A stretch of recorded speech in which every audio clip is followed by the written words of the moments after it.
Hola, ¿qué tal? Quiero contarte un poco acerca del síndrome de dolor miofacial, que es lo que yo tengo, y los puntos gatillos que ha hablado Eliana en algún momento. Mira, acá en esta imagen, como tú ves acá arriba, se señala el músculo y se hace como un zoom y vas a ver como unos nudos. Esos nudos son los que Eliana se refiere con los puntos gatillos. Los puntos gatillos están también relacionados con el sistema nervioso central.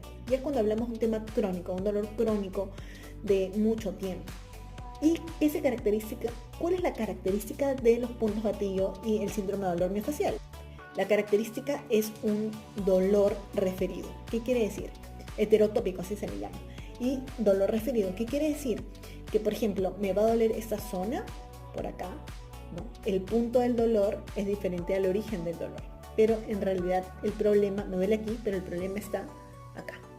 Como lo marca esta otra figura. Mira, hay unas X a la altura del cuello y unos puntos rojos a la altura del ojo. Ese es un